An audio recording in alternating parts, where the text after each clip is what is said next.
Allah, the Lord of all the worlds. It's nice to be back in D.C. We just had a nice little pre-visit, or let's call it a visit. Went down to Florida, and we went down there for a special reason. It was a program scheduled, but we scheduled our I talked to my daughter before, and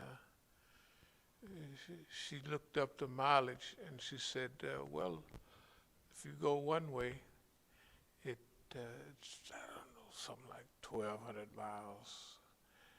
If you go the other way, it's 800 or 900 miles, something like that.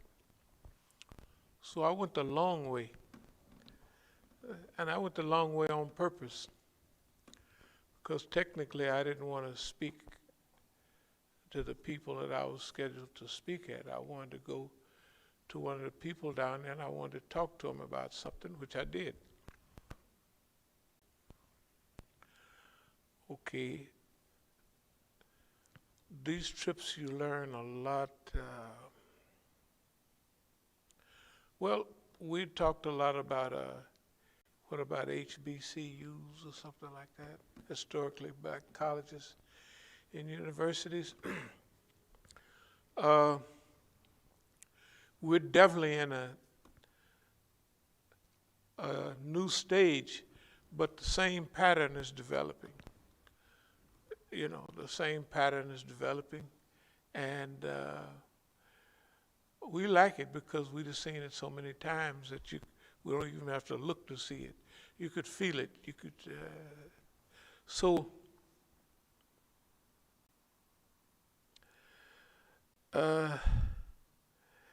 I wanted to talk a little bit about some of our experiences too. We didn't have if y'all remember, we had a flyer years ago. I mean, time flies for real. It was 2007. It was called How to Punk the FBI. We did another one in 2009 called Repunk the FBI. Now you got to realize 2007 is that 15 years ago? Something like that. Yeah, that's 2007, 2017 is 10 years, 18, 19, 20, 21. That's 24, 25 years ago. 15 years, 16 years.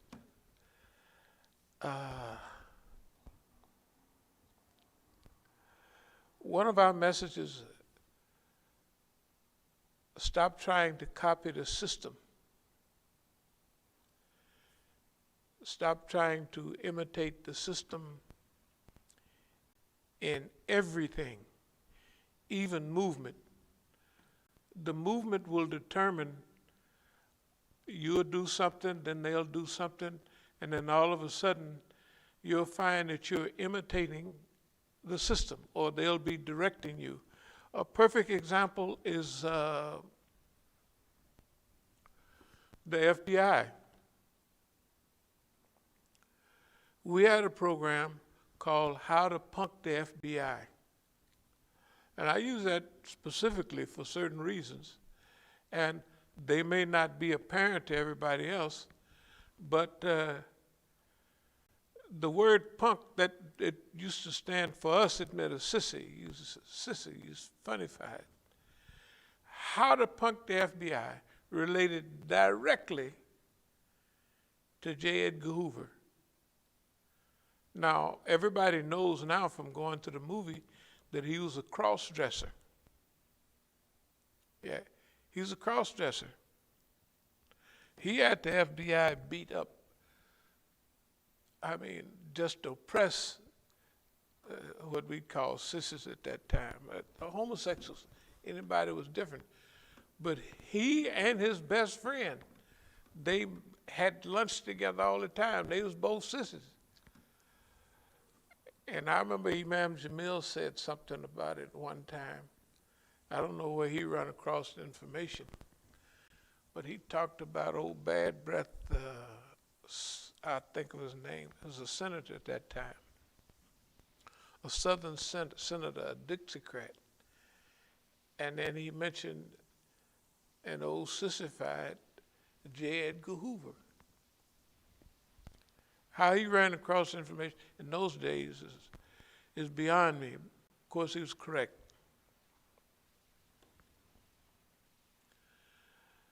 But we've learned several lessons during this period. One is satire. That's how to punk the FBI was. It was satire. It was like, make fun of them, harass them. And our idea at that time was to insult the FBI. But while insulting them, we won't, we'll either go to jail, they'll bust us upside the head or some kind of way, or they'll leave us alone. Now, they don't leave you alone. You don't have to worry about that. We're not counting on they will leave us alone after I do that. They hadn't did it before. They hadn't did it.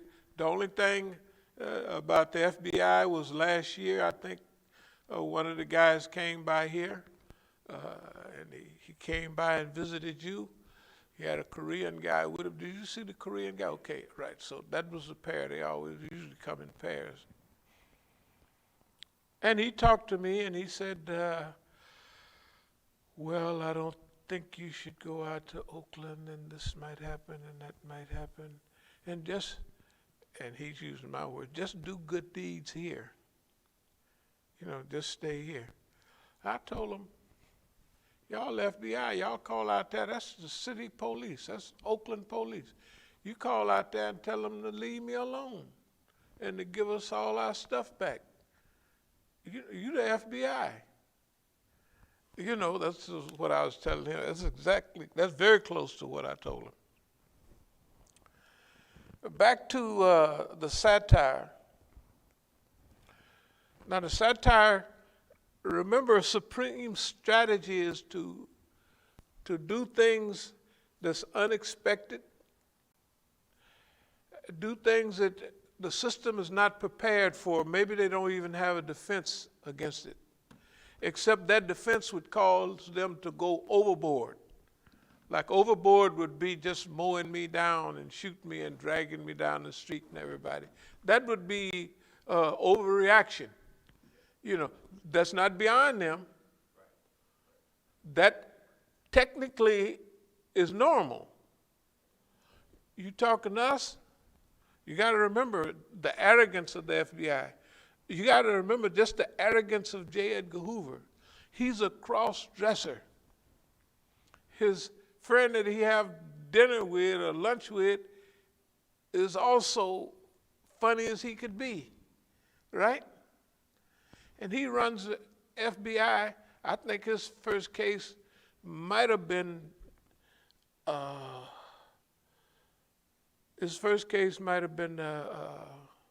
what's our black guy? Marcus Garvey. Might have been Garvey. Definitely the Palmer raids. This is like real early, 1919 stuff. And they didn't become the FBI till up in the 20s. In the 30s, they was calling them G-men. He controlled every aspect of it. G-man, government man,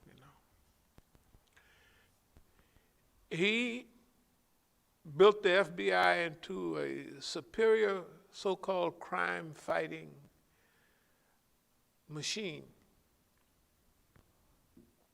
All those skills that they use, fingerprint analysis, footprint analysis, I remember when they had the Lindbergh baby, Walling Salam. The Lindbergh baby, it was up in Jersey. We prayed already.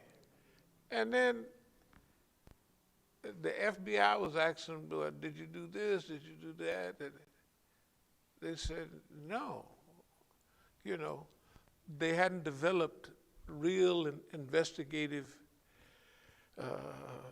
methods at that time. They did some investigation, but the FBI really brought it into the 20th century. So we are not dealing with somebody that's first of all, when he became the head of the FBI, he stayed there. If it was in the 1920s, 30s, 40s, 50s, 60s, 70s, 50 years for one man to stay in the position. That's why after that, they didn't do that anymore. They didn't allow nobody to have a lifetime position. Number one, the FBI, J. Edgar Hoover would have information on everybody. So if Johnson was the president, J. Edgar Hoover would ask for a few things, and he knew that J. Edgar Hoover had everything on everybody. Now, J. Edgar Hoover didn't like the Kennedys, but he liked Johnson, you know, and he might have liked Nixon a little bit. And these are flawed characters. All these are super flawed characters. But he had something on him, so he could, him and Johnson is no problem. One time he was visiting Nixon, and he presented it to Mr. Nixon. Mr. Nixon, my whole life is this. I haven't gotten married. I haven't did this. Because this is my life. In other words, he's asking him, I want this lifetime appointment. Stay a lifetime appointment. I want to. Okay. So he had a whole lifetime to hook up the FBI in his image. It was, I don't know how long before anybody black was in the FBI. That was a no-no. You could be a little snitch here and there, but you couldn't be a formal FBI agent. And when they did movies in Hollywood about FBI, he would review the script, and he had the ability to choose who was going to play. First of all, he had to be tall, strong, blondish, you know, white man to play FBI agent. And J. Edgar Hoover would review the script, or they couldn't have nobody in Hollywood. Now remember, let's not forget the 50s. In the 50s, we have the Red Scare, the communist. Yeah, they had the communist scare. In the 50s, they had all kind of hearings, and they had Hollywood scared to death. And a lot of careers were ruined just by people being on a little slight list, you know.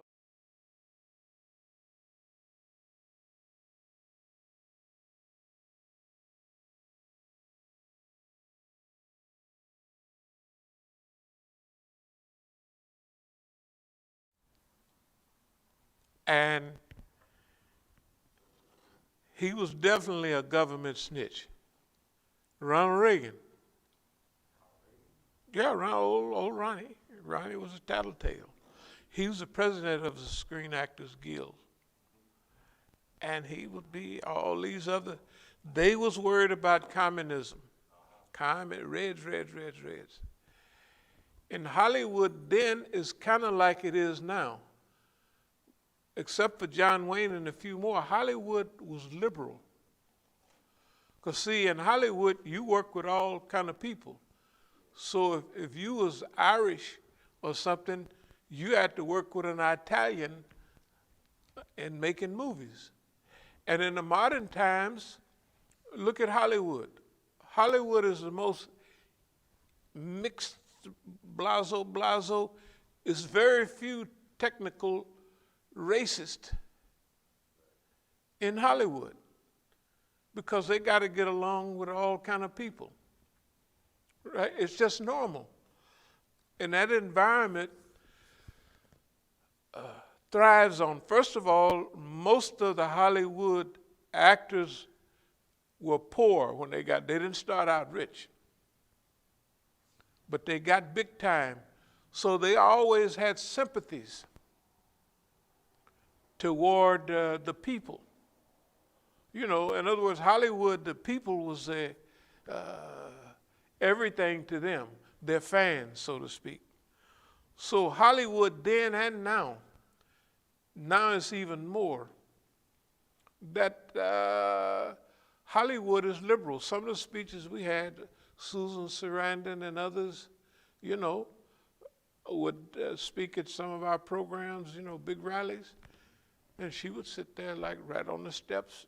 If you didn't know who she was, in fact, they look not different when they out here, but they don't have on makeup, they don't have, and so you wouldn't, and they're common looking, so she's sitting there with Levi's on and some kind of clogs and just looking at her notes. And you would never know that, oh, that's Susan Sarandon, that's so-and-so, okay, the point is this. The FBI, back to them. The big monster that we're dealing with, if you use the name FBI, it'll cover all of the types we're talking, NSA, this, that, Homeland Security.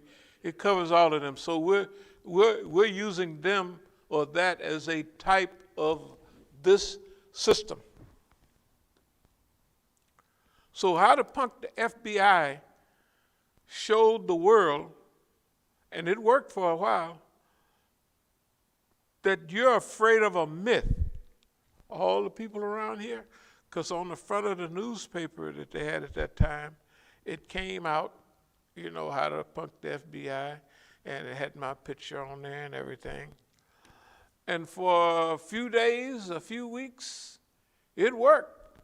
Because people was thinking, if this guy can say that, number one, he didn't go to jail. Number two, he's not dead, he's still alive. So for a few days, they was feeling their oats a little bit. That didn't last no time. No, they fell right back in on it. So now,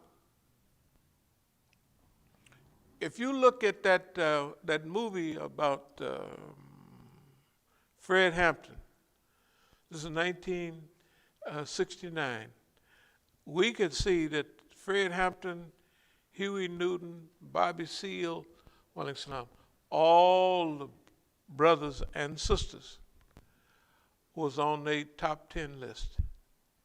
They were on their top 10 list. Well, I never was. My father, he was kind of familiar with that. He used to go down to the post office. He said, when I came back from overseas, I go to the post office and look and see if you're on the, you know, the wanted list. They said, and they never did.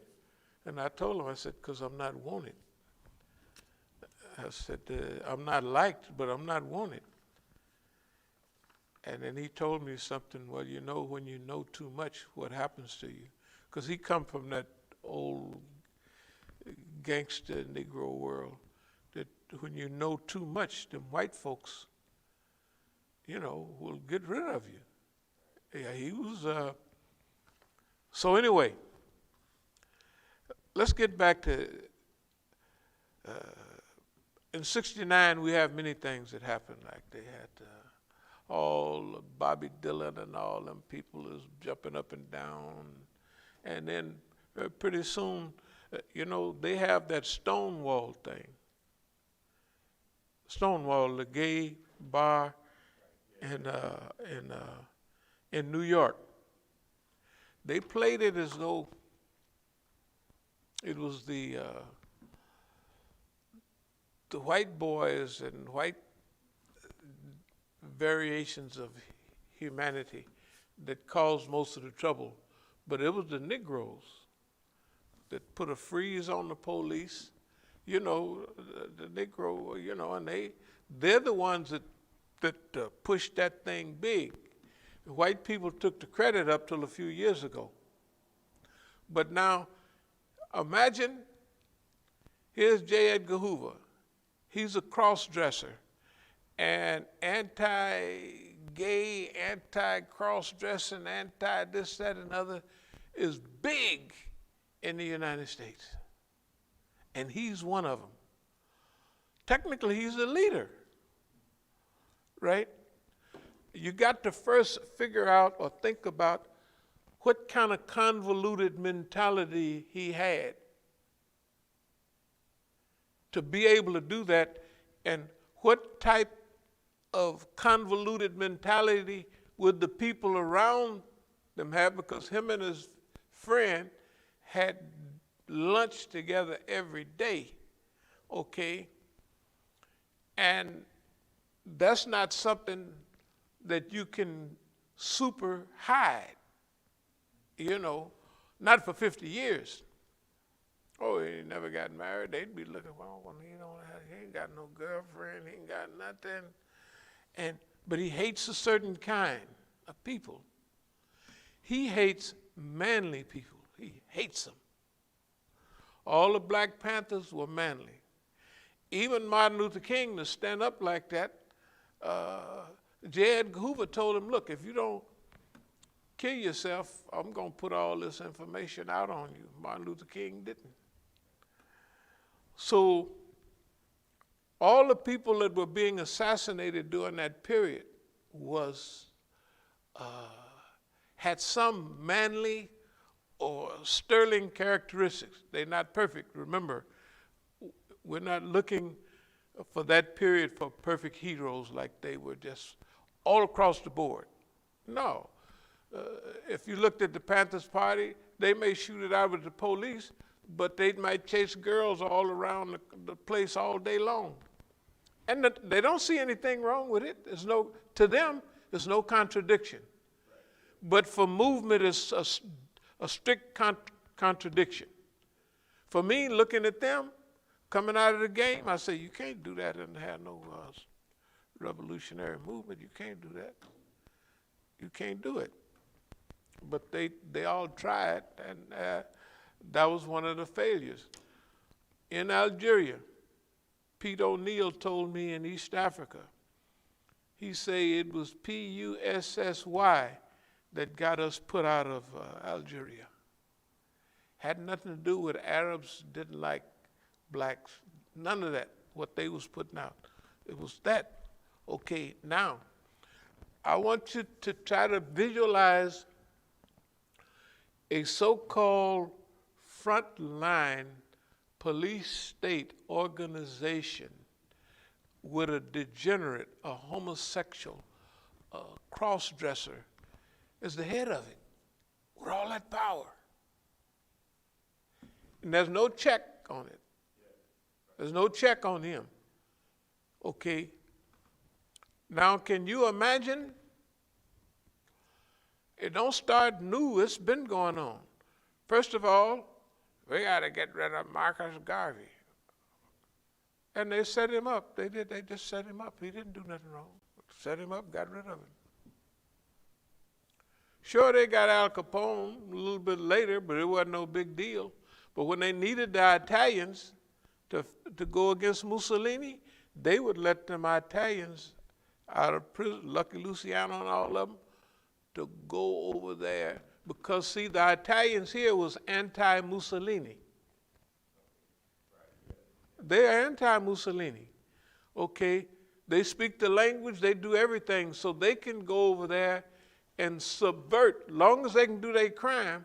So now imagine if the FBI can use you for their war effort or whatever they want to do, you in solid. That's why that's why J. Edgar Hoover denied there was even a such thing as a mafia. For almost 50 years, there's no such thing as a mafia. It don't exist. You know, you could say, how many fingers? I got 5 fingers up there. He said, fingers don't exist. There's no such thing as a finger, or fingers, or dedos, whatever you want to call them. They don't exist. Okay, so now,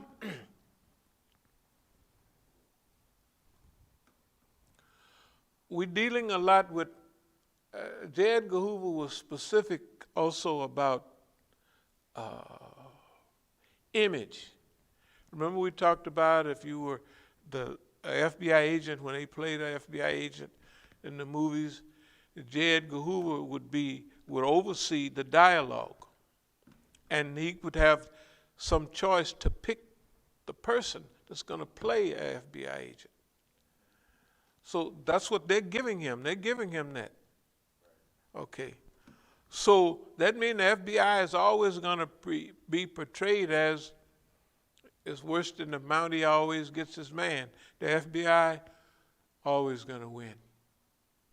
And do you know that people believed it then and they believe it now? Some of them. It don't have the same characteristics or as in the old days, but it was a certain thing. Like people thought when you get a federal case, you're done. You're done. Because like the court says, the state of Maryland versus Johnny Jones. That means all the state apparatus. When you get in federal court, they say the United States. That means the Army, Navy, Marine Corps, FBI, CIA, all of those institutions and all of their abilities is against you. And they mean that. They mean that. So I want you to visualize me and you going to war with a monster that have all of those things. And we know he have those things. We know that when he said the United States versus Imam Musa, right? We know that that's what they mean. That means all the apparatuses, all of the institutions, all of the informers. That means anybody that's an informer or a potential informer inside the United States or outside. It don't make, they got access to them. They can buy them, they can shape them, they can fashion, and they can form. Now suppose they did a study of you and they found that, oh, he always had his family by him. Well, suppose you give them 20, 30, or 40 years, they're going to go through your whole family and everybody, and they're going to offer them a better deal than you can. Right? They're going to, because remember, I can't put them in jail, but they can put me in jail. That's the way people begin to look at things. And in the early days when you're younger, everybody is with you because it's like little kids. You notice when the little kids, they won't tell on each other? No, they were in a little school. They won't tell on each other. They won't do it. They won't tell on each other. I mean, especially when you get in a little school, maybe little bitty kids. He did it. But kids, like, I could ask my family, my daughters, well, who did such and such? They won't tell. They just won't tell. They won't tell because it's a kid's honor thing, whatever it is, you know. Now, as you grow older, that breaks down. But when you're a teenager in your early 20s, that's still a part, unless something comes to really shake that.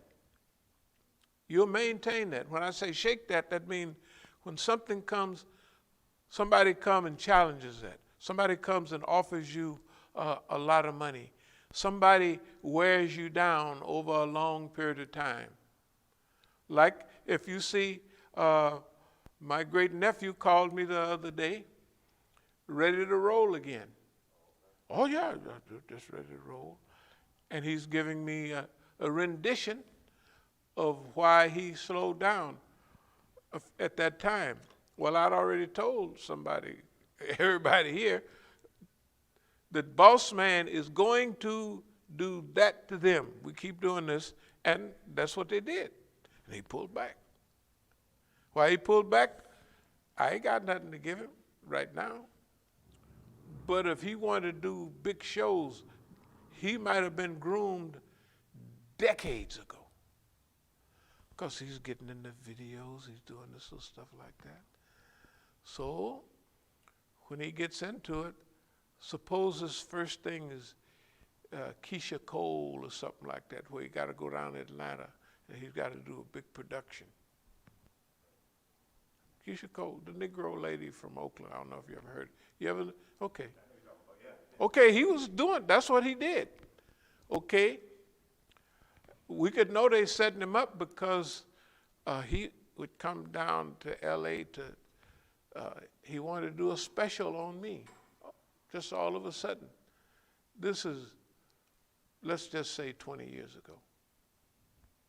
He goes to a masjid. There's somebody inviting me to come to a masjid.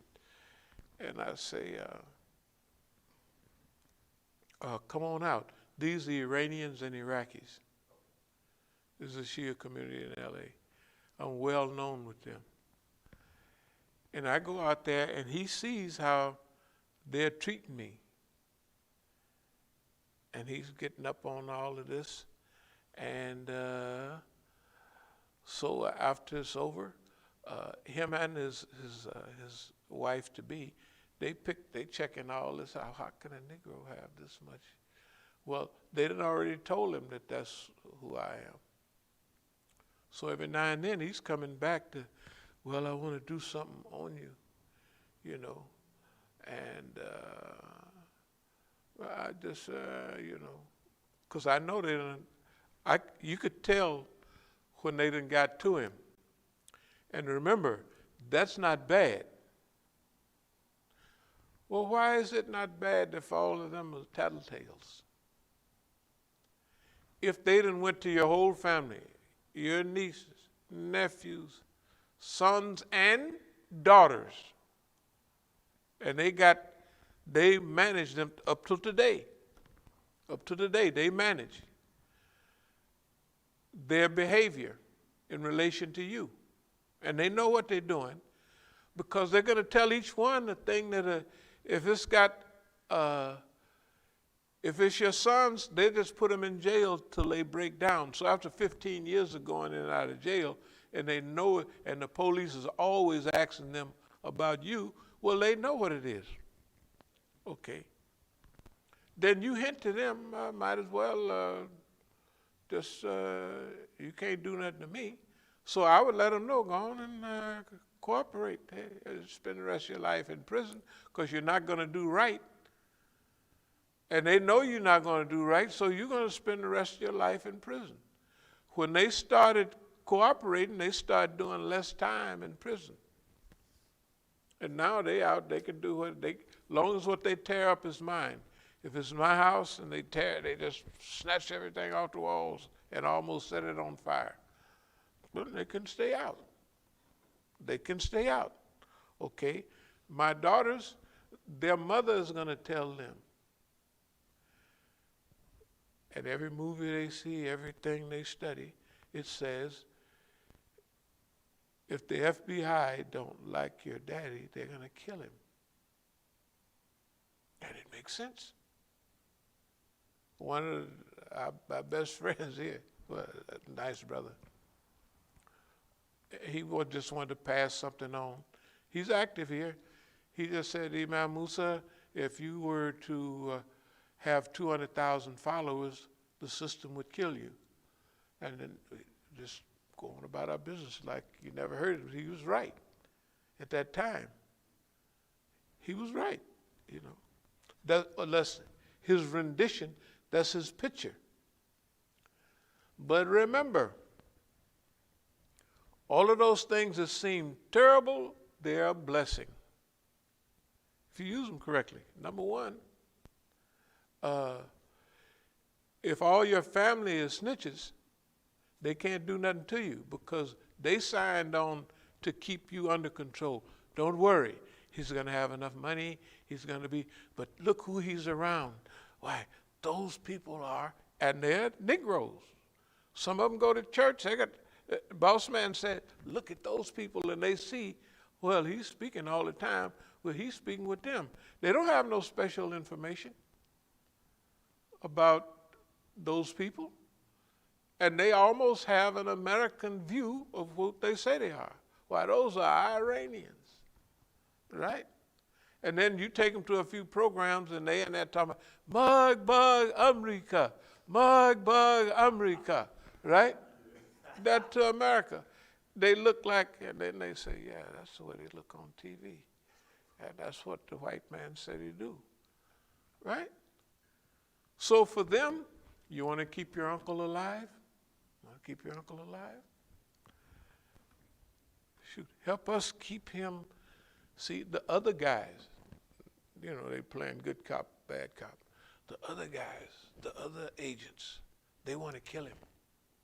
And it makes sense, right? They want to kill him, but we, the good guys, we want to take, we like him, we want to help him stay alive. And remember, for them, that's everything. If you're alive, and don't worry, he's going to have enough money to get by. We're not going to take all of his money. We're going to just make it seem like he's on the verge of being, right? That's what they're going to tell him. And guess what? That's what they're going to do. That makes sense for them. Because history, nobody gets past. Malcolm X, Martin Luther King, all of them. And those people they think are bigger than you. They think. You may have outlasted them. You may have evolved way above them, but they don't see that. When they show you the hero, it's Malcolm X, Martin Luther King, and that's it. They don't see you as anything close to that. Although you may be outperforming, you know, longevity. Shoot, if you done got to, if Malcolm 39, King 39, and you're almost, not 79, but 76, you done out, longevity. And the abilities, your abilities sharpen, right?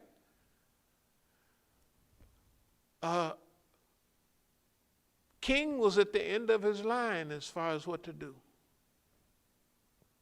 But if he'd had another 20 years messing with Boss Man, he might have come up with something. You see what I mean? If he had another 30 years, he might have come up with something. Well, 30 years, he would only be 69, right?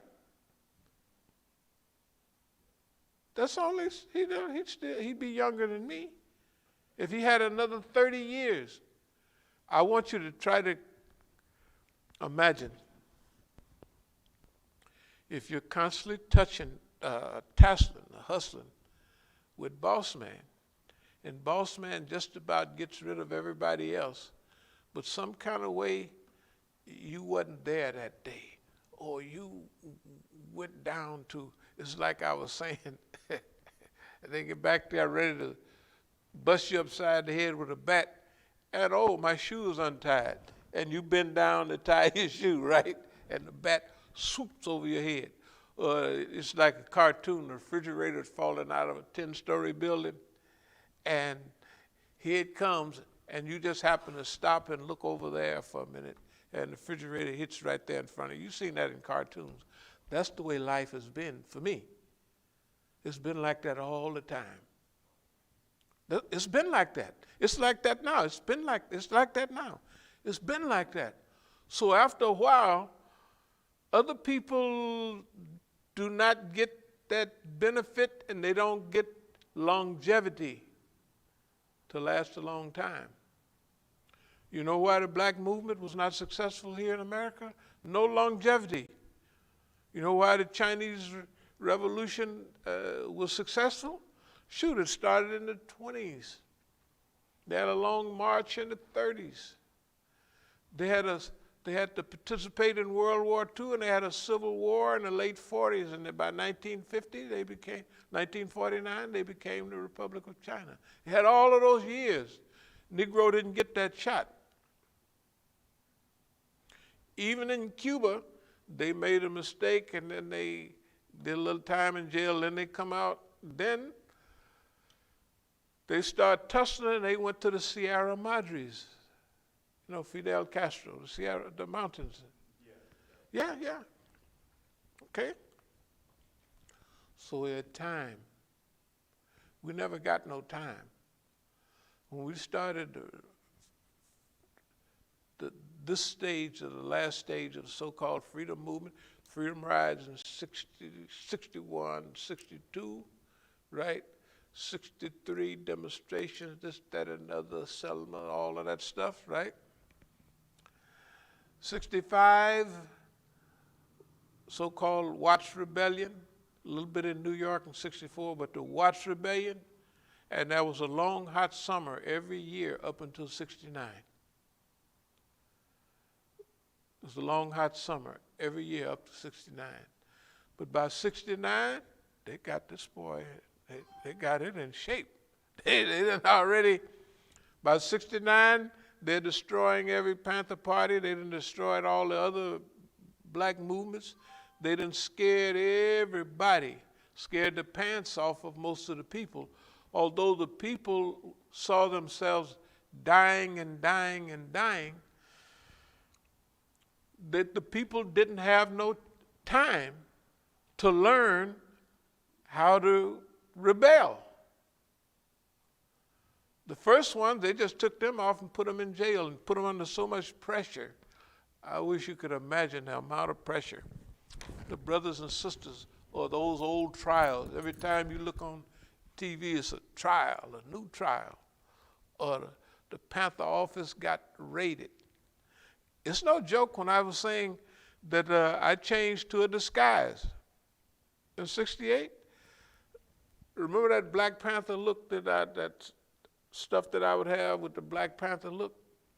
And then over here, you have a nigga with a white suit on, with mink on and everything. That stuff was the disguise. Why? Because the people with them stingy brim hats, black leather coats was dying like flies. Right? Now, when I left the country, when they finally turned on me, when I left the country, I went right to Algeria where the Black Panther Party was. And I took tons of money with me too. I believe I took more money than anybody ever took them, any Negro. Definitely wasn't no Negro took them that much money. Okay, the point I'm making was, and I'll go back to it. We named several of our talks from Stalingrad to Oakland. Does anybody remember that? From Stalingrad to Oakland. To remember what Stalingrad was, the Germans in 1941, I'll think of the name of that operation, but the Germans launched, they broke this treaty or non-aggression pact that they had with Germany and Russia, or Stalin and Hitler. And the Germans attacked that whole big Russia. Boy, and for the first year, they was rolling. They had captured so much of the country. Remember, Russia's got 8 time zones. I think it's got 8 time zones. So Russia, they was almost, they was at Stalingrad. They don't call it Stalingrad anymore, but they was at Stalingrad. They was all knocking on the door of Moscow. They was ready to go to the Caucasus and get all that oil, which Germany needed. But Stalingrad changed the whole dynamics of the war. In other words, everything that they had bombed Stalingrad so much that it was rubble everywhere. Okay, what does that mean? That means that those tanks, those panzers that could maneuver out on the steppes of Russia, and they was deadly. take what they wanted, and they did. But what about if the tank is in a city? There's rubble everywhere. It can't go anywhere. And if you got snipers and people with bazooka-type weapons in all the windows and everywhere, right?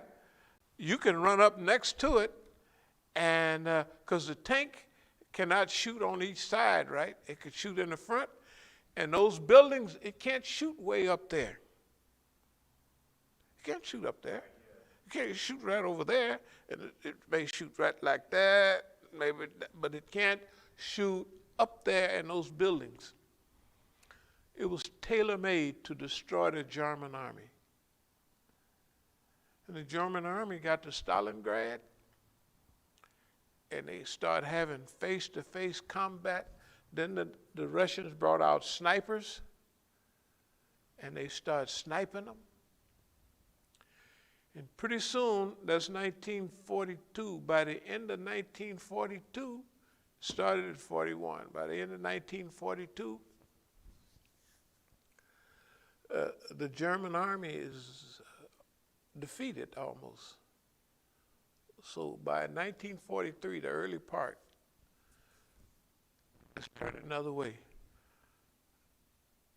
They surround Stalingrad, the Russians do, right? And Hitler don't allow the people to retreat, right? So, I don't know, it was 91,000 Germans captured, all their machinery and everything else. And out of those 91,000 people that surrendered, I think 6,000 of them made it back to Germany. You got to remember how cold it get in Russia. And you got to remember, when the Russians are chasing the Germans back into Germany, this takes a long time. They don't cross the German border till 1944, up in that 44 and 45.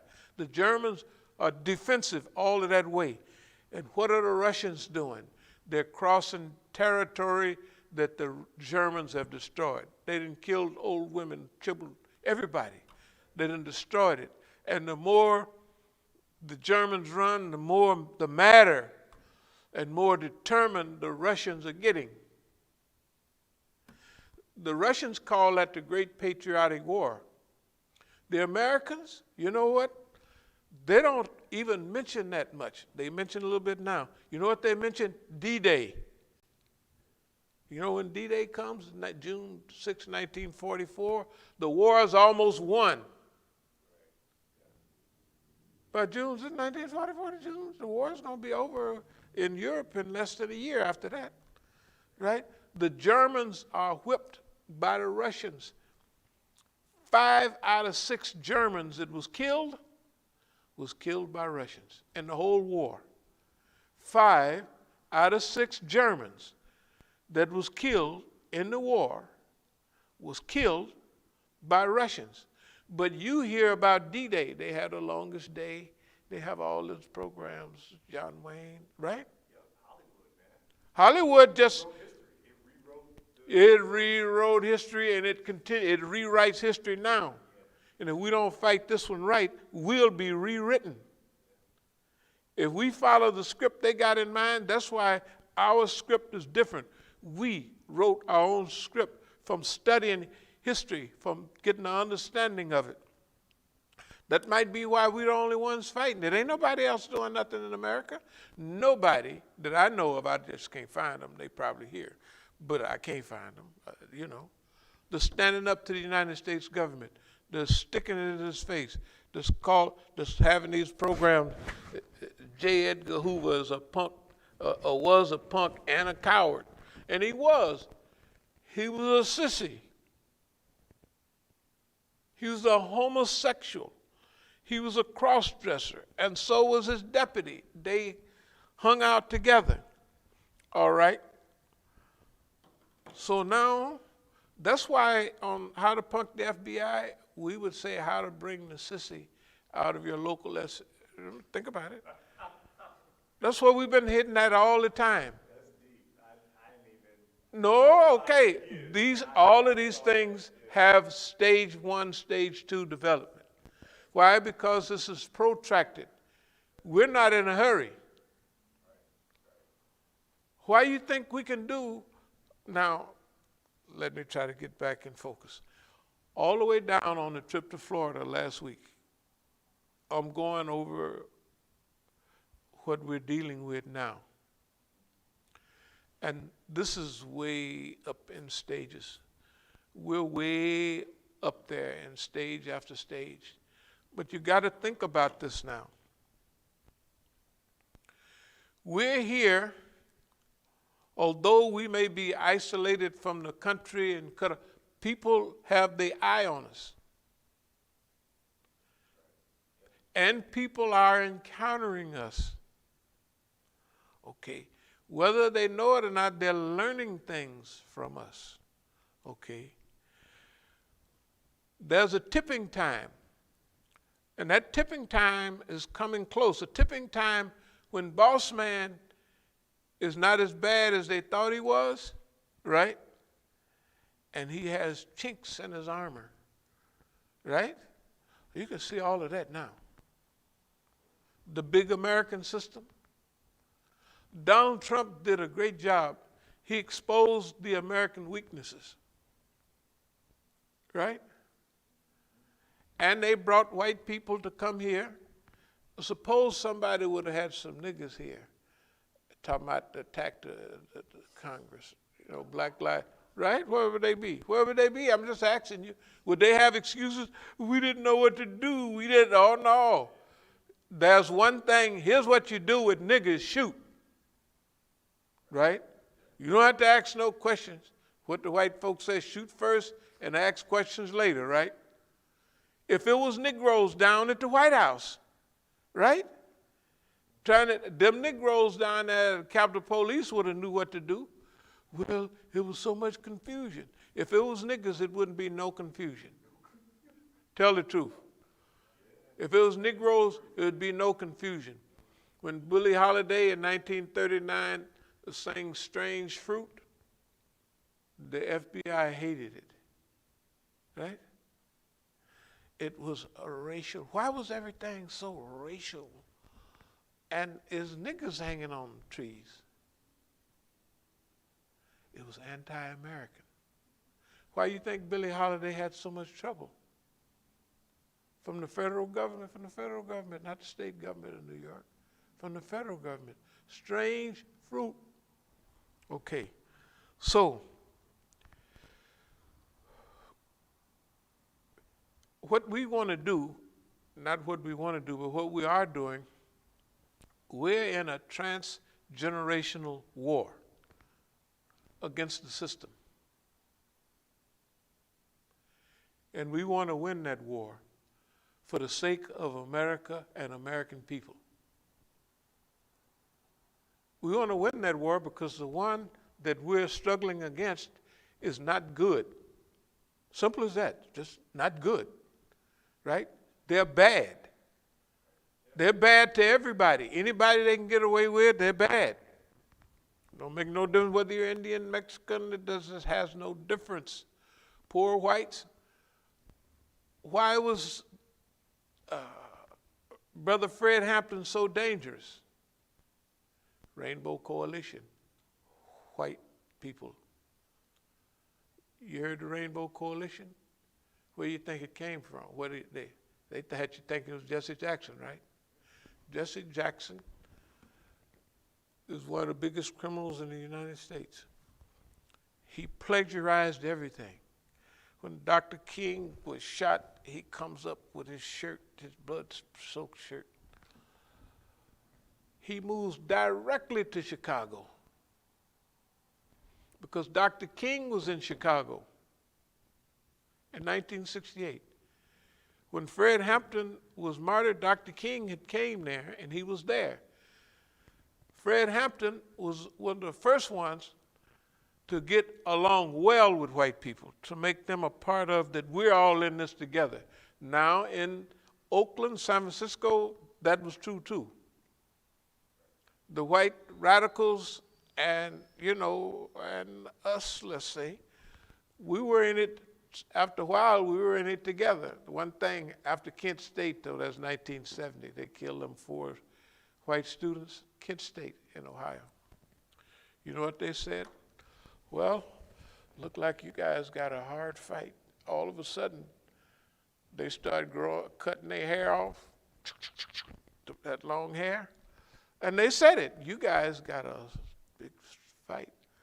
Because my brother, my uncle, my daddy, them people, they kill us. They kill it, they kill it. And this is nice for running around, but I don't like to see people splattered out on the ground, dead. You know what I mean? In other words, they were in it, but they were in it for the short run, for the run that is not too dangerous. You see what I mean? That's what they're in there for, but they were not in it for death. You know what I mean? Yeah, they wasn't there for death. Okay, let me get back to, so I had to mention Stalingrad because if, would you close that door? Yeah, because I'm not going to mention all I got all these pages and so I'm going to try to slow down a little bit. Walaikum salam. I'm going to get back to satire, satirizing the system. J. Edgar Hoover, cross-dresser, punk, coward, and he killed any black men that had that male stuff, you know, just he hated black people, and he hated black males because he was a sweetie pie. He was just a sweetie pie, and he hated them because they stood for an ideal that he wasn't. But his FBI stood for that, the strong white man, right? Good character, FBI, good character, right? And, G-men, that's what they called them back in the 30s. And they, look, it was not true. It was like Adolf Hitler running a police thing. Because Adolf Hitler was very wise but stupid in a lot of things he did, right? He didn't have control of himself. He didn't have, you know, all of that stuff. Well, that's the way a cross-dresser is. J. Edgar Hoover, he can't control all of that stuff. And he didn't like a lot of type of people. Like the Kennedys, he hated them. Because Kennedy was a fool in a lot of ways, but he liked all the girls he could get his hands on. And J. Edgar Hoover knew it. You know, one time, well, there's more than one time, but Bobby Kennedy, which was a good family man, he was firm on J. Edgar Hoover. He was Attorney General, have a grip on him. And he says, I want you to address me as Attorney General from now. You know, then later on the stuff came in about his brother, John Kennedy, having, you know, all these affairs. And one of them was with a girl that Sam Giancana, I don't know if y'all know who Sam Giancana was the big mafia don in New York that wore the little thick sunglasses. Sam Giancana. He was the boss of the bosses up there for a while. And also in Las Vegas, they had little stuff going on. The woman that Sam Giancana had put on John Kennedy, it's a mishap. It's what do they call it? It breaks down the security of America. You know, it has a mafia personality, right? With a woman that's close to the president of the United States, having sex with him. and having sex with Samji and Kana. And J. Edgar Hoover knows that.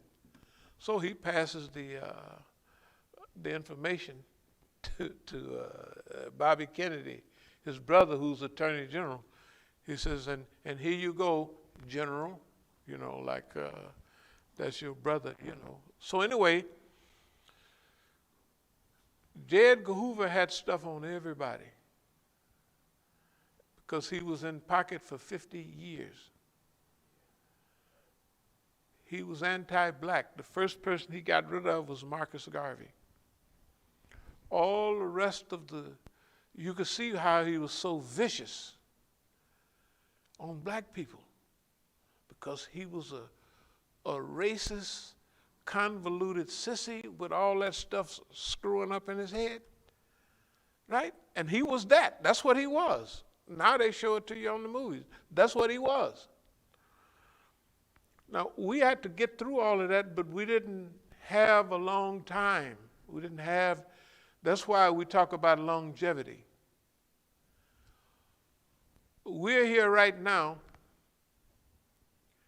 and we've had some experience with longevity. That's why when you get a lot of time, you learn yourself, you learn your enemy, and you get a feeling of what works, and you have time to experiment a lot. That's why this last trip down to, it was just a trip to experiment, Experiment on the people down there, experiment on the people up here, experiment on the highway. I haven't been on the highway in a year, so let's get the feel of it, see what it's like. So you're studying everything. So while I was on the road, I had all this time to refocus on where we are now and where we're going to go, or where we want to go right now. What are some of the strategies and tactics that we'll be using? Okay. One of the big strategies that we'll use is use the thing. A revolutionary always uses the things in the environment. At first, they use what they can. If they can get gasoline and put it in a can, they'll use that. You know what I mean? If they have a group of 10 men, they'll just attack one or two of the enemy's guards and take their weapons, and then they're gone. And if they have 20 men, they'll attack 5 of their guys. If they have 100 men, they'll attack 10 of their guys, right? Take their weapons, take their bullets, but they got to be a sure thing that they're not going to be 10 people and they're going to attack another 10. Shoot, they may lose that. It's even Steven. Especially not 20. They're not going to attack no 20 people. They got to, every time they attack for the first weeks and months and years, it has to be a sure thing that they're going to kill those people. They're going to take their weapons. They're going to get their bullets, right? They're going to get their food they got on them. They're going to get everything, and they're going to build themselves up. And pretty soon, they're going to have 10,000 people, and now they can attack a column of 5,000 or 4,000. And pretty soon, they got a whole national resistance army. And now they're able to test the enemy army with its people. How many? Okay. So they do test wars, test battles. They say, oh, boss man is a little better organized than we are. We better go back in the hills and study a little bit more, train a little more. And we'll go back to, we got 10,000 people out here, good. We're going to attack those 5,000 people over there. We're going to attack 2,000 over there. We're going to take all their stuff and we're going to build back up. This is the goings and comings of Revolutionary War. We never had time to do that. Soon as we said we're rebellious, then they could load us up with snitches. They could have the people come and tell us where he lived, what the kind of houses. Like the people drew a diagram of Fred Hampton's house. And the reports say that one bullet was going out and all them other hundreds of bullets was coming in. He didn't have a time. And then when they tested his drink he had, they had it full of Seconal, so he was dead asleep almost. Yeah, dead asleep. Because the people set him up. They drugged him, and when he's getting up looking around, he's groggy as he can be. Yeah, and they fixed it like that. Okay? Now, I want you to think about us here in the United States. We're happy with our progress. We're happy with our survival. We're happy with our survival. Oh, we're not, you say, well, you guys are not winning the war. We are winning because we're here. Now you have to look at the direction of things. Boss man used to be undefeatable, big boss man. He's not like that anymore. He's coming down, right? In our eyes? No, everybody's eyes. And Don made it quicker. You know, he was an accelerant. They threw him in there, and he accelerated what was already happening. He accelerated the divisions in the country, you know. And he gave an opening to there's divisions that don't really exist, but they're telling the people this exists, that exists, and we got this. They just exploiting.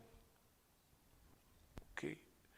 There's a process in history, historically, when Aladdin wrote your name and time and date of your dissolution and waving bye-bye, you going bye-bye. Ain't nothing you can do about it. Just sit.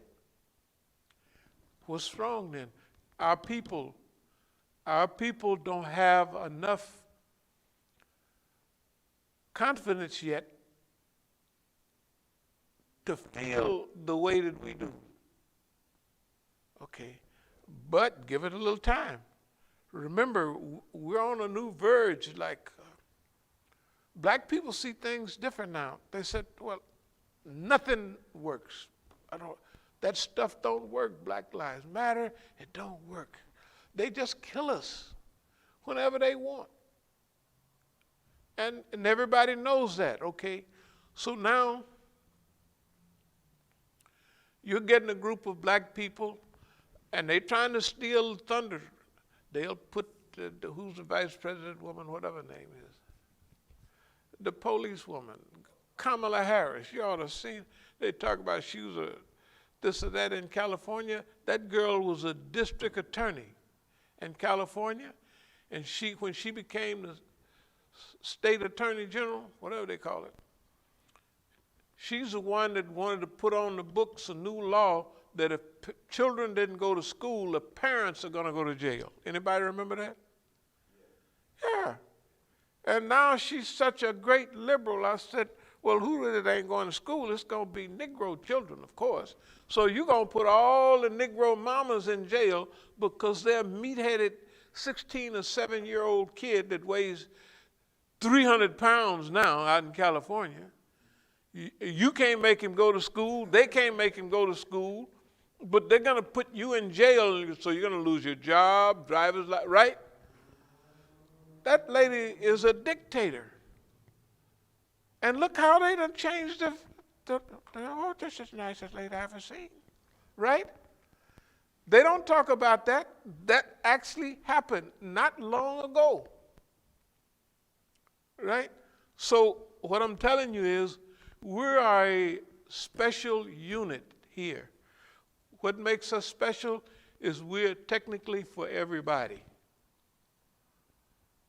We want to see a transformation of the society in which we live in for the good.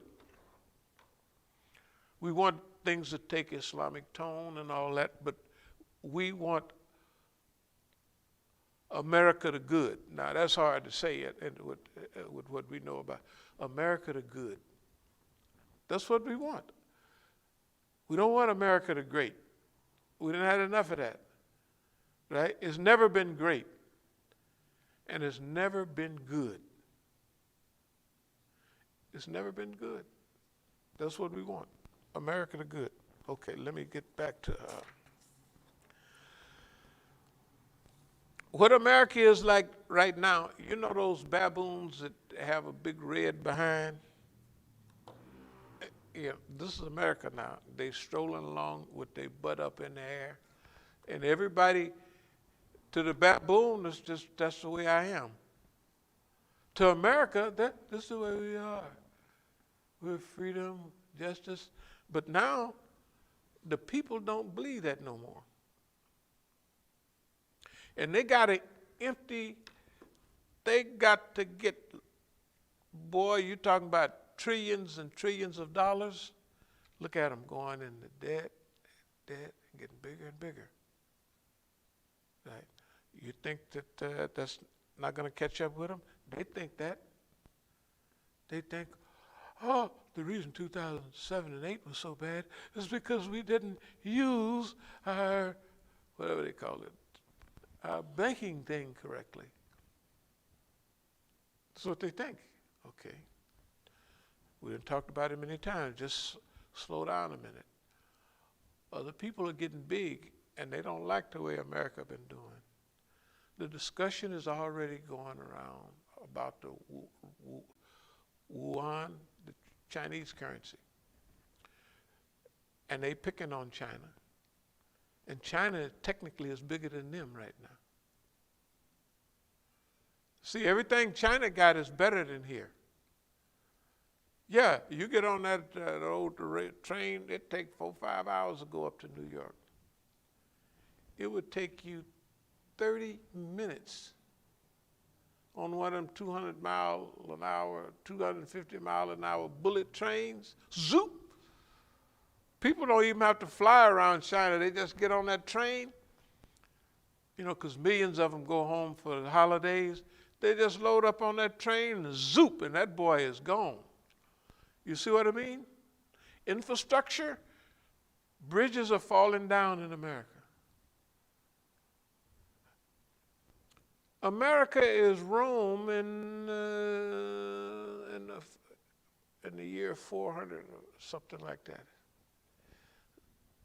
The aqueducts that bring all that water are beginning to crumble. Nero fiddled while Rome burned. It didn't really do it, but what I mean is he let it burn. He let it just go to waste. Show me a politician that's fixing something here in America. They got a built-in destructive mode. Why? China, always going for the long run, way out in the future. Right? They plan for it and they do it. America is short run by every quarter. No politician can fix a bridge because it'll take 8 years to fix the bridge. Yeah, and he won't get the credit for it. He will have spent the money. They can't, look, they have boxed themselves in their own thinking.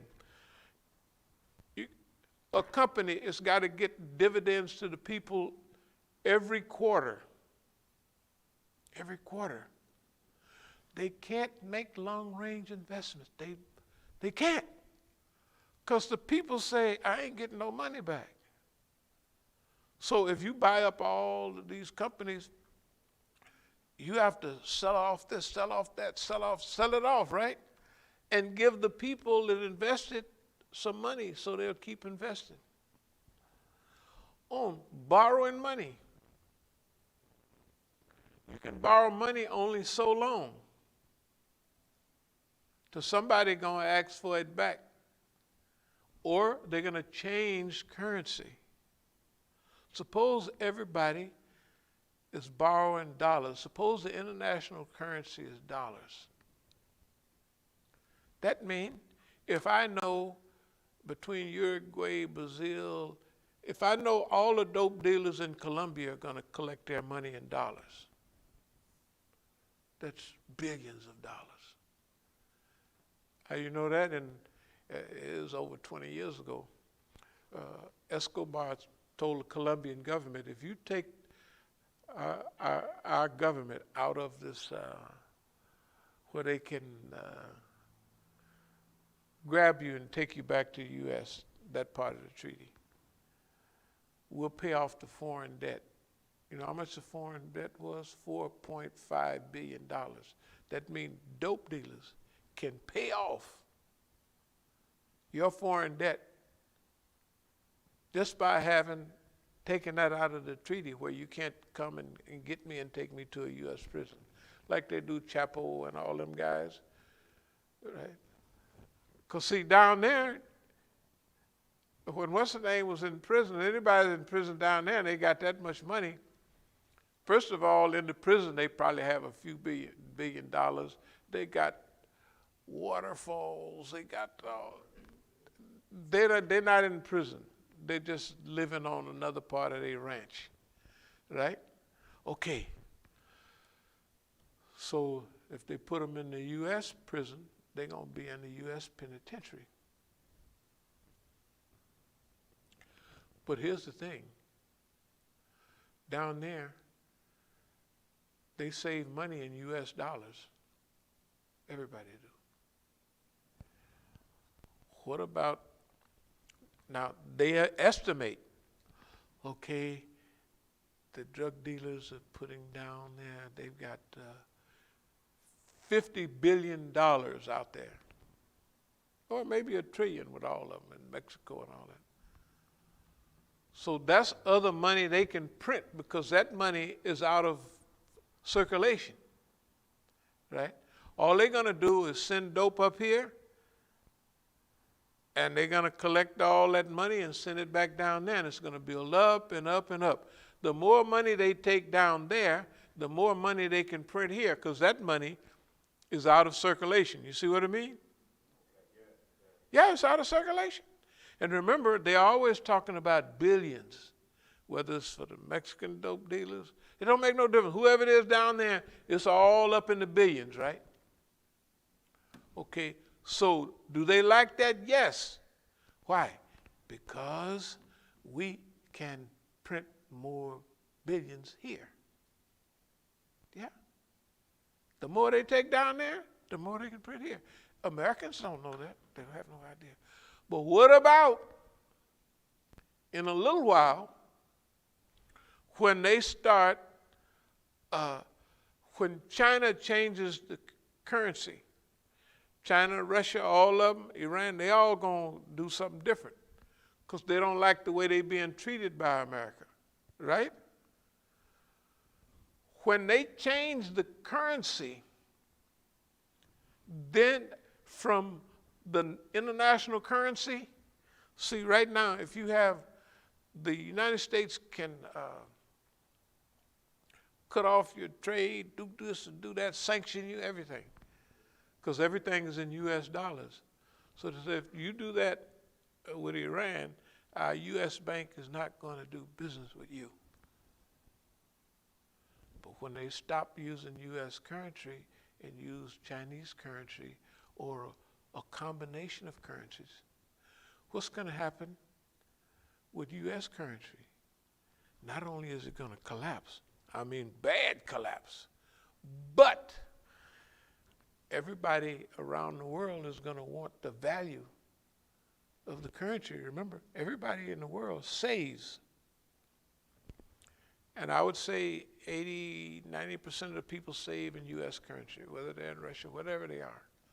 They save in U.S. currency because it became the staple currency. Suppose when it's not. Suppose people want to use Deutschmarks or something like that. Yeah. Yeah. Then the U.S., that's why we have to be aware of where we are. That's one of the reasons we bought property. Anytime we got our hands on something, we bought property. But it becomes a problem after a while, or like temporary but not long range, because they cut off the flow of currency and they just tax you to death.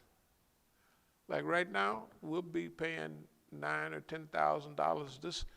That's for this section of taxes. So that means twice a year we have to pay those taxes in cash money. Yeah, we have to pay that. That's what we're raising money now, tax money. Okay. That's not going to last forever. That's just temporary. And remember, no matter what you hear about our situation, we're in wonderful condition because what we allowed to happen in Oakland, they thought we would respond in 6 months or a year, not 8 years. Yeah, this section been going on since 2013. Yeah, this cycle we're in right now, 2013. Yeah, what is that? That is 8 years ago, huh? It's about 8 years ago. Yeah, 8 years. 8 years. That means they've been begging us to drag them into court and to do this and do that. You could see it because you can see they've been, please hurry up. They said, no, we're in no hurry. You're a bad guy, you know. But we're gonna charge him for it. $100 million or whatever we want to charge. White man ain't gonna give you that money. It does make a difference because the story we're gonna tell the public, we can prove it. Right? That what we've been doing that. You know what I mean? We've been doing this. Huh? It's about education, educating the people. Educating, training the people, man. Look, see, we're doing what the brothers didn't have time to do. They didn't have time to educate the people on revolution, and they didn't have time to become revolutionaries themselves. They was over in Algeria chasing the girls. And they got the white man shooting at them, and they played chasing girls. That's because they didn't know. Everybody else, the South Africans, they did the same thing, but they had more time to train. You know, when they were in one country or another. Okay. The point is, and I'll move toward a close, and I didn't touch on none of what I was going to really talk about. No. Here's the point, though. The point is, look,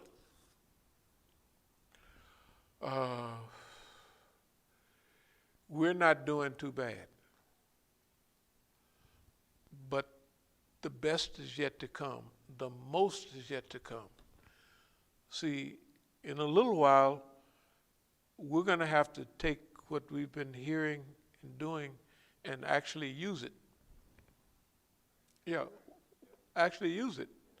Okay, you have to remember, no matter what anybody say, nobody had a chance to learn. That's the first thing we talked about.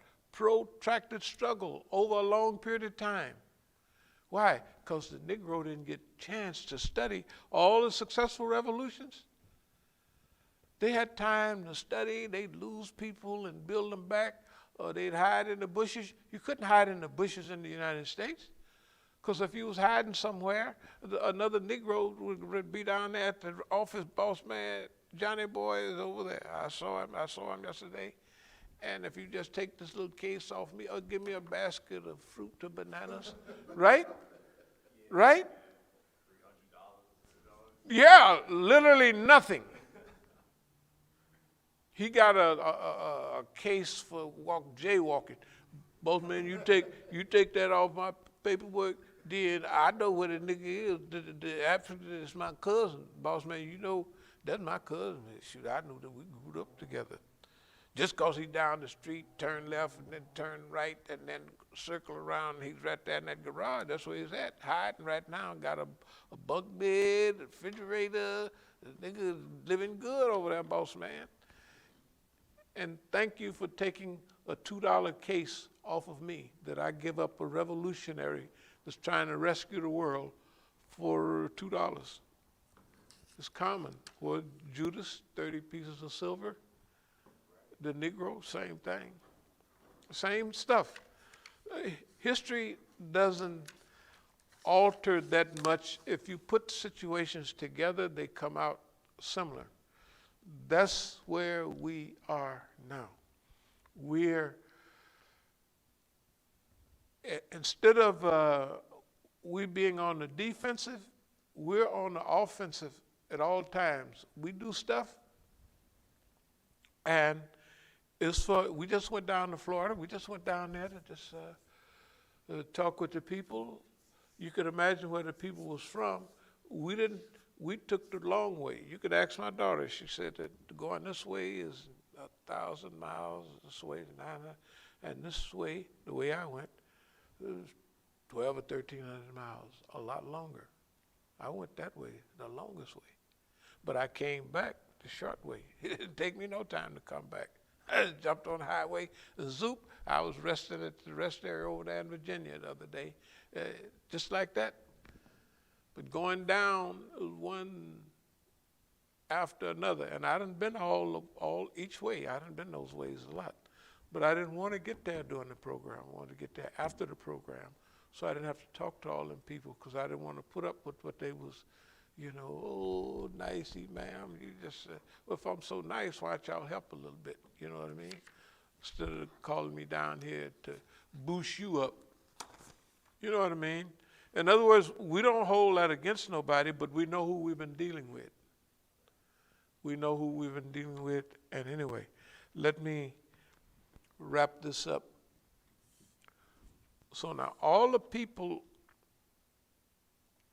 family, friends, everybody, they're on the good list. No, they're on the good list. Here's why. Because they didn't sign up to do what I'm doing. My family didn't sign up to go toe-to-toe with the white man. They didn't. And my friends didn't either. All of my friends, some of them in and out of jail, and the boss man tell them, you can stop going to jail, man. Just, man, that's my friend. I ain't gonna do it. But after you get a case and you're like, one of my friends, he was 47 years old. You could just start to see wearing one of them ponytails. And then he got another case. And then this was 10 years. 10 years, he do 9 or something like that. And then he had another one.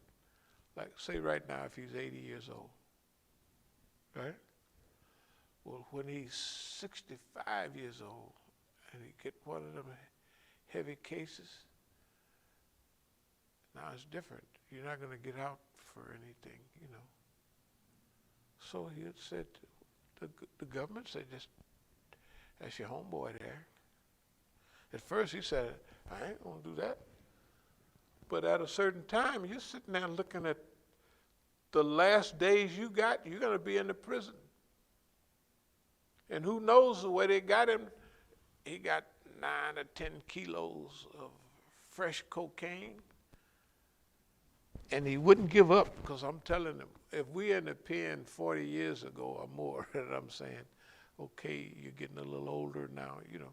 And these people like that, they used to bring people to the Muslim meetings. And they like what they heard. I can't do it, you know. Like one of my partners, he had a nice little, everybody liked her or was hitting on her, you know, while he was in prison. And when I was at camp, he sent me by to pick up something for him. When I went by, all I did was, when she walked out of the room for a minute, I gave her son, he was a young guy, a stack of money. And I said, when I leave, you give this to your mother. So that it won't be no, you know what I mean? Oh, thank you, da-da-da-da-da-da-da.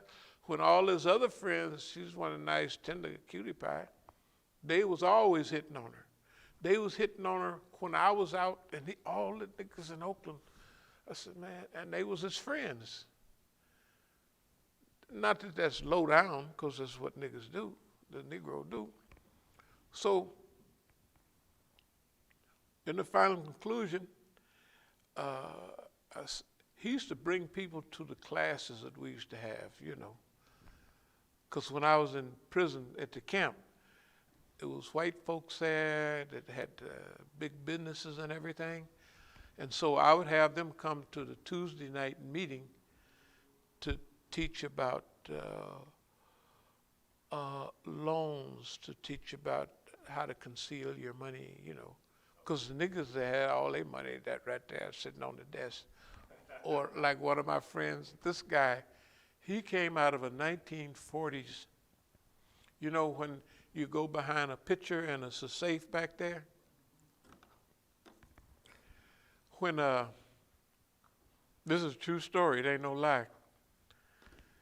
I'll even mention the names. The vice kicked in guy we call Dirty Harry, Harry Wynn. He'd tell on everybody. He was a coke dealer. So when the police come in his place, he say, don't stop here. Go on up to Ed Adams' house. That's my connection. That's what he said. He said that. Don't stop here. Go on up to Ed Adams, and the police busted Ed Adams, and Ed Adams,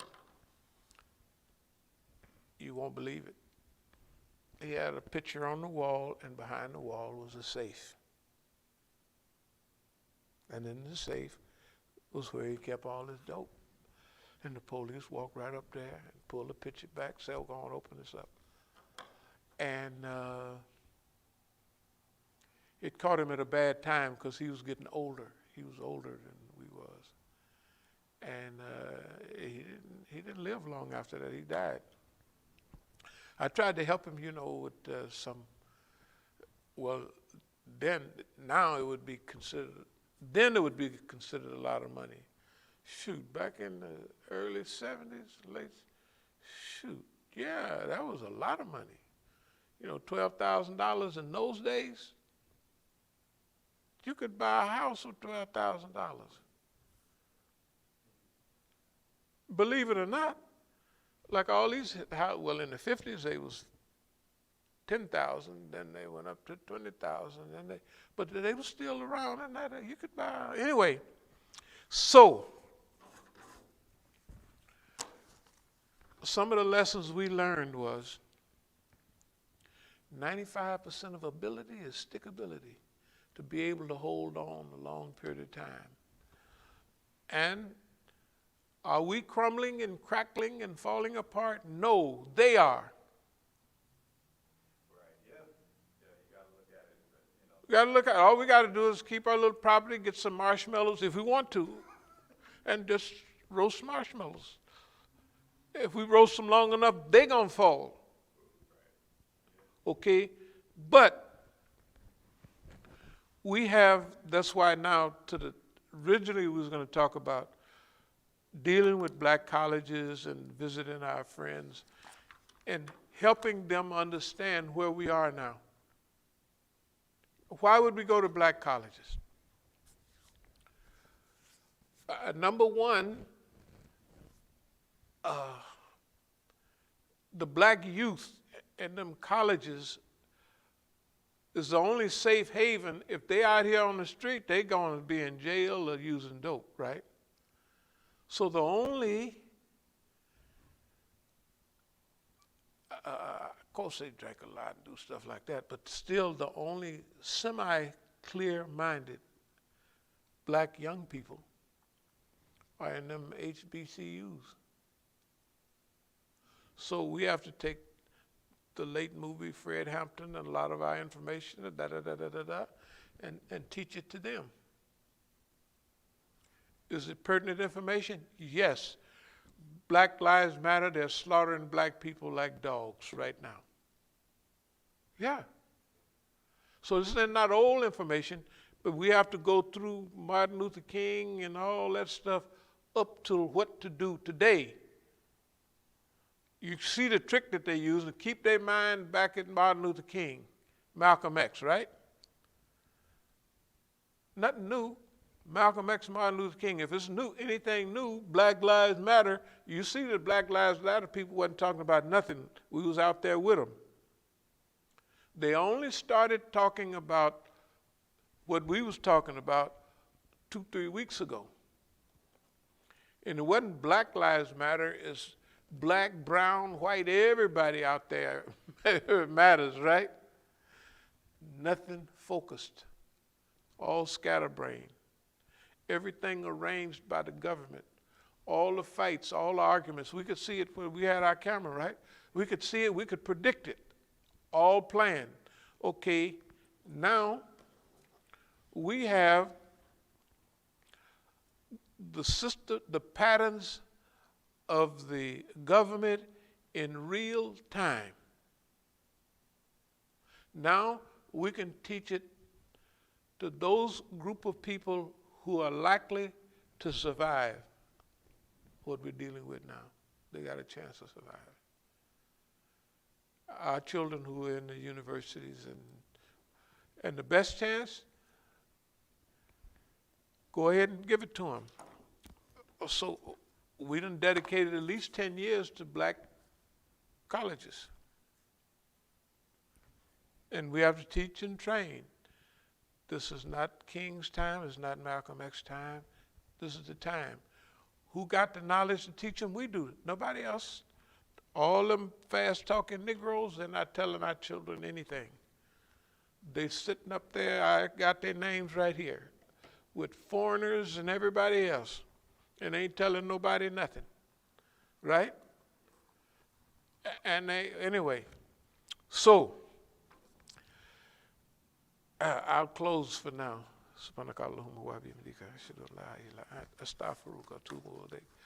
I hope you overlook me diverting, but some of the times that's what Allah wanted me to say instead of what I had wrote down.